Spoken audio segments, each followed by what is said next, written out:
kebajikan. Yang terhormat, yang kami muliakan Bapak Pimpinan Sidang, Ketua Komisi 3 Bapak Habib, terima kasih kami sudah diberikan kesempatan. Bapak Ibu anggota DPR RI Komisi 3 peserta RDP pada siang ini yang kami muliakan. Bapak Andre Rosiade, anggota DPR RI fraksi Gerindra, Dapil Sumbar, yang juga Wakil Ketua Komisi 6. Beliau mengatensi kasus ini, beliau juga peduli dengan hukum, kasus hukum ya. Beliau ini juga banyak membantu kasus-kasus lain, persoalan-persoalan perantau Minang dan persoalan-persoalan yang ada di Sumatera Barat. Terima kasih Bapak Andre. Selanjutnya ada Bapak Bob Hasan juga, anggota Komisi 3 yang berasal dari Minang, namun dapilnya Lampung. Terima kasih Bapak tadi hadir. Ada Bapak Beni Utama, terima kasih, kami juga pernah berkomunikasi dengan beliau. Selanjutnya rombongan dari Tasik ya, tadi kami turut prihatin. Ya, baik. Izin Pak Pimpinan, kami dari Kantor Hukum Sago Mangopo yang mana juga dari Lubuk Basung, satu kampung dengan korban Rahmat Faisandri ini. Kami ada berempat, Brigjen Pol Purnawirawan Dr. Andus Misar, Dr. Abdul Qadir, Ridwan, SHMH, dan saya sendiri Mukti Ali. Ada perwakilan dari IKM, Ikatan Keluarga Minang, yang dari DKI, Jakarta Timur, dan Pasarbo.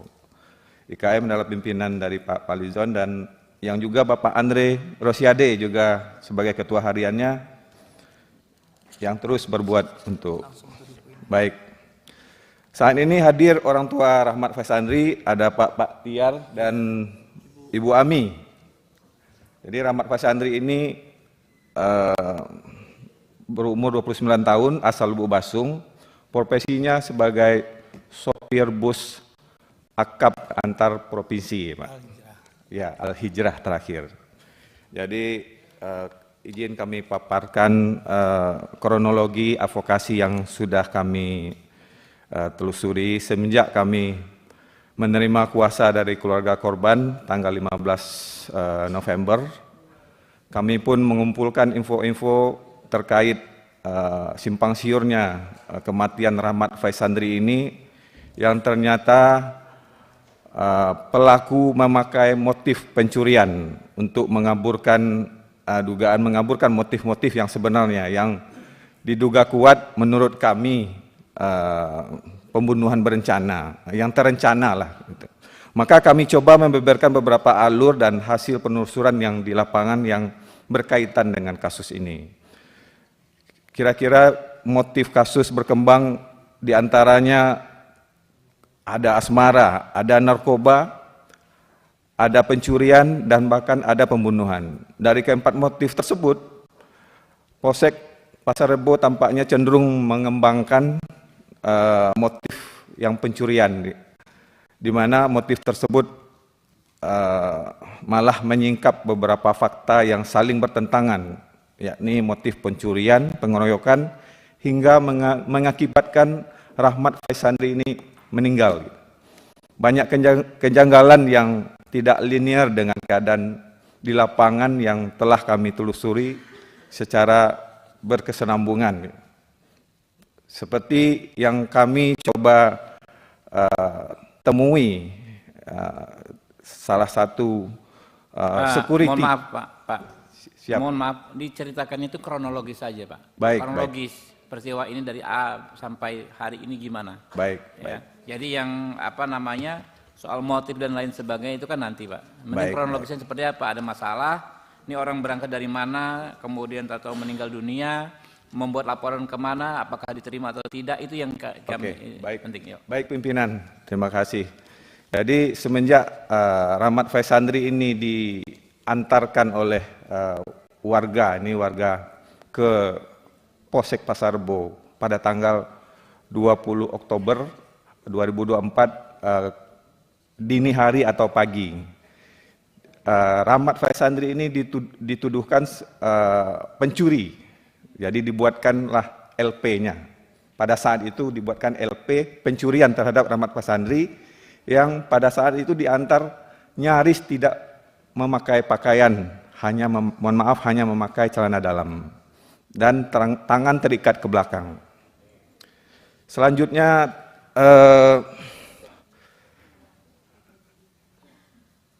pada tanggal 24 Oktober, Rahmat Faisandri ini menghembuskan nafas terakhir di Rumah Sakit Polri.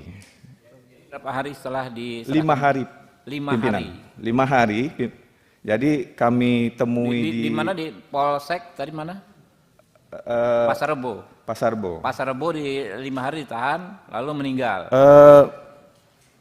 Pada saat diantar tanggal 20 pagi itu, korban diantar ke rumah sakit. Oh, meninggalnya di rumah sakit pimpinan. Karena memang dari awal sudah sakit, sudah babak belur lah ya. Iya, babak belur dan pingsan. Pingsan. Iya. Langsung oleh Polsek dibawa ke rumah sakit. Polsek membawa ke rumah sakit dan rumah sakit mana Pak? Rumah sakit Pasar Rebo. Keramat Jati. Keramat Jati. Keramat Jati. Oke, Polri ya. Oke, lanjut.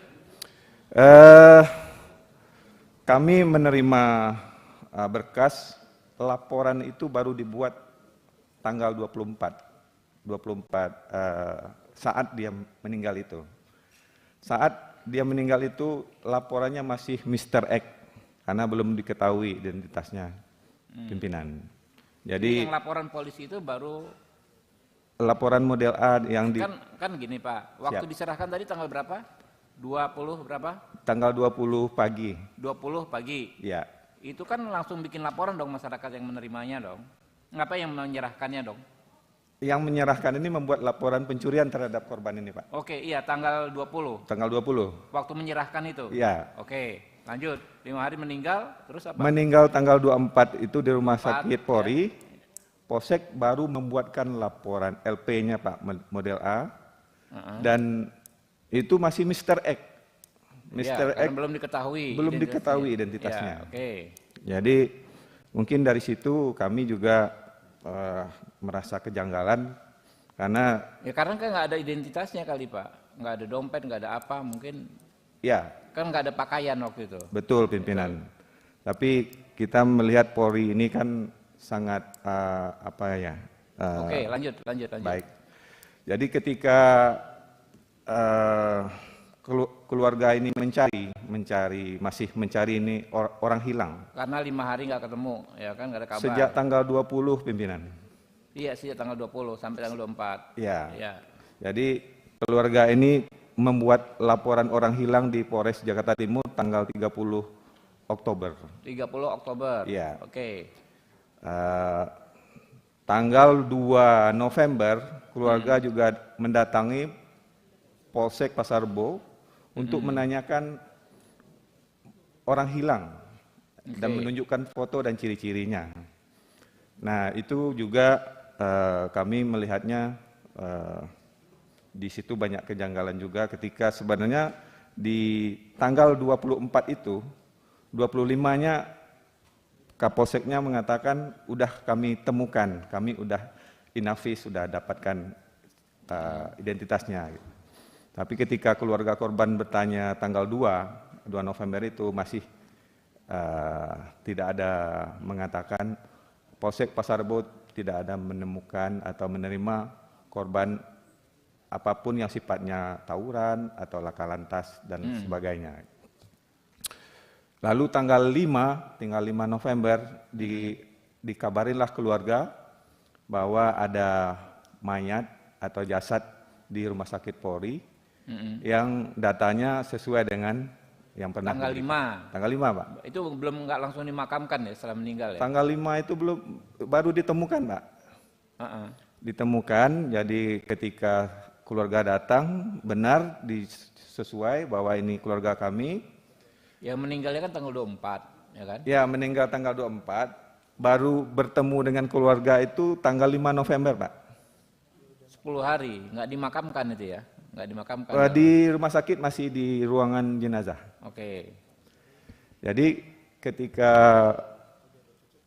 sudah dipertemukan dengan keluarga itu, disitulah keluarga baru tahu kronologinya. Bahwa kronologi yang disebutkan tadi, bahwa ini Rahmat Pasandri adalah seorang pencuri, dipukuli, babak belur, diantar ke polsek dan segala seterusnya sampai di rumah sakit dan meninggal tanggal 24 itu. Jadi tentunya keluarga tidak terima dengan menurut keluarga ini adalah sebuah kejanggalan. Ya, jadi ketika itu keluarga meminta itu di otopsi sebelum dibawa ke kampung, Pak, ke Lubuk Basung. Keluarga juga mempersiapkan penguburannya atau dikuburkan di kampung. Jadi ketika keluarga setelah menyelenggarakan itu baru kembali ke Jakarta dan bertemu kami untuk mendampingi. Oke, terus? Jadi langkah-langkah hukum yang saudara lakukan apa setelah itu? Setelah itu kami baru mendampingi secara hukum, kami bertemu dengan Polsek Pasar Rebo, mengkonfirmasi seperti apa ini sebenarnya kasus yang menimpa korban ini. Lalu Polsek Pasar Rebo juga menyampaikan bahwa korban ini diantar oleh 3 orang. 3 orang ke Polsek dan membuat laporan. Oh, cuma 3 yang mengantarkan, bukan sekelompok masyarakat, bukan? Bukan. Sebelumnya Polseknya, penyidik di Polseknya mengatakan 3 orang.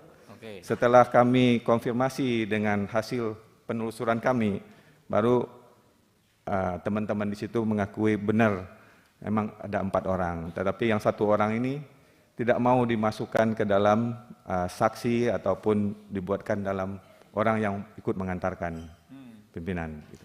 Siapa yang 1 orang itu ada identitasnya? Yang 1 orang itu setelah kami telusuri ternyata dari oknum aparat. Aparat. Ya. Ikut menyerahkan.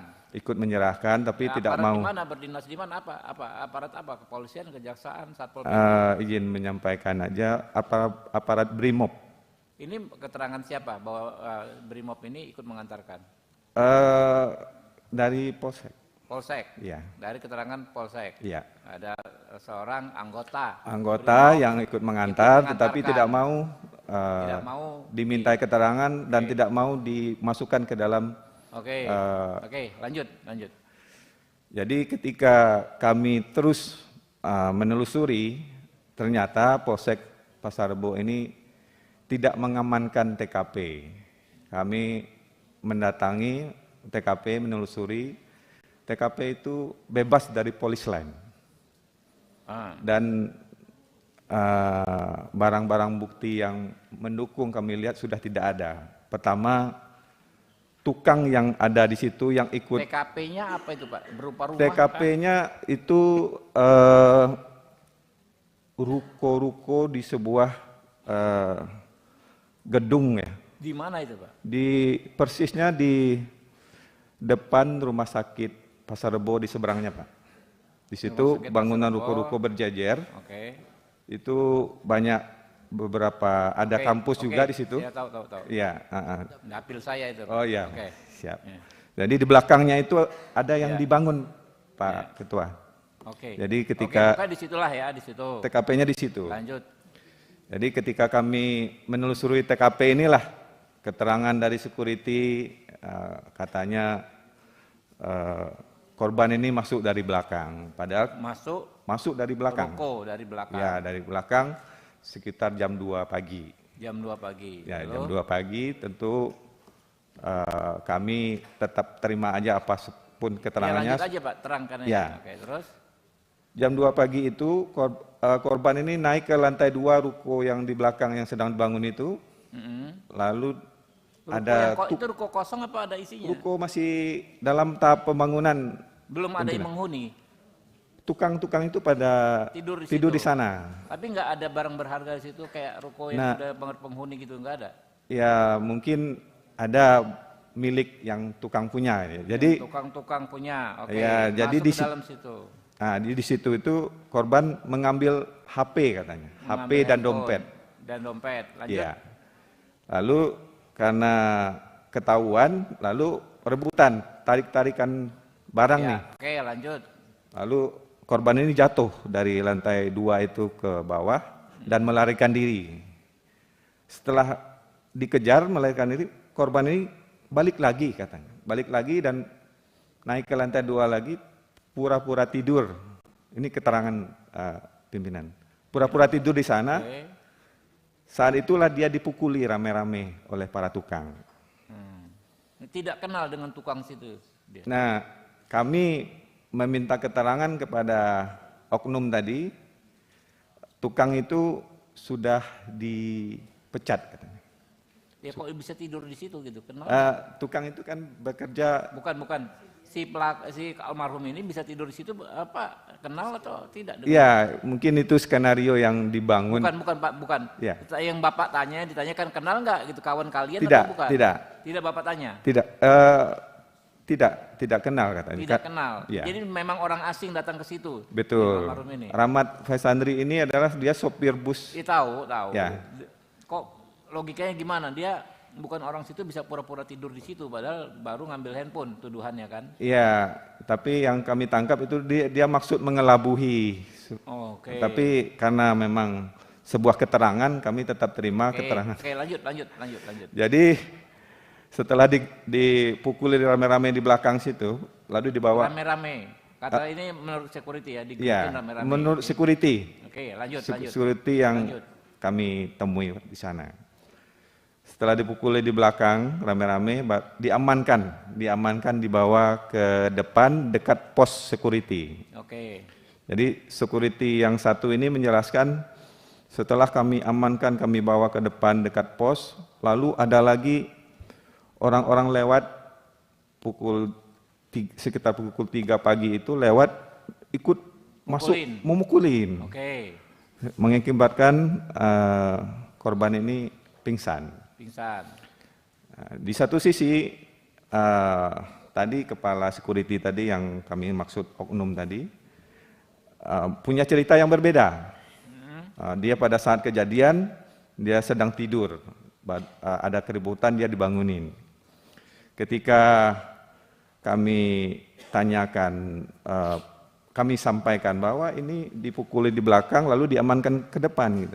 Iya, lanjut. Lalu oknum ini mengatakan, ini yang mengamankan dari belakang itu saya yang mengamankan depan, sampai di depan saya telepon polsek lama datang, lalu tetap datang polsek membawa mobil patroli sedan, jadi dia nggak mau membawa, jadi disarankan oleh polsek, antar ke polsek pakai angkot.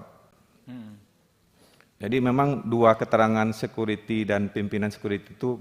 Ya lanjut aja Pak, nanti Oke. kalau soal menilai itu Siap. nanti Pak, kita kan Siap. pengen cepat gitu loh. Jadi ketika itu disajikan sebuah keterangan dari sana, maka kami datangilah polsek, Ya. kami tanyakan ini yang dikatakan oleh saksi. Lalu penyidik di polsek, memang ini banyak kejanggalan Bang. Kenapa? Oke, lanjut. Bapak setelah itu membuat apa? Langkah hukum Bapak apa? Membuat laporan kah? Benar, Pembunuhan, apa? benar. Sudah. Kami menggunakan hak-hak kami dengan membuat pengaduan. Ya. Pertama Laporan atau pengaduan? Laporan dong, laporan polisi. karena laporan polisinya sudah jalan dengan LPA tadi, pimpinan. Bukan, itu kan LPA itu kan yang tuduhan pencurian atas meninggalnya almarhum ini kan seharusnya Bapak sebagai kuasa hukum membuat laporan dong. Izin pimpinan, yang kami maksud tadi, yang membuat laporan pencurian itu adalah orang yang mengantar. Dia tahu Bapak Ya. Jadi sebagai kuasa hukum dari almarhum, keluarga almarhum, langkah hukum Bapak kan logika saya advokat Pak ya. Bapak membuat laporan juga, laporan atas meninggalnya orang ini, dugaan pembunuhan gitu loh. Bapak buat laporan nggak gitu? Izin pimpinan, kami tidak membuat laporan karena Polsek Pasar Rebo sudah menerbitkan LPA pada tanggal 24 itu yang saat almarhum sudah dinyatakan meninggal. Itu apa? LPA itu apa? LPA-nya apa? mengenakan pasal 170 pengeroyokan. Udah ada. Sudah ada. Oh, jadi LPA itu bukan dugaan pencurian, bukan ya? Bukan.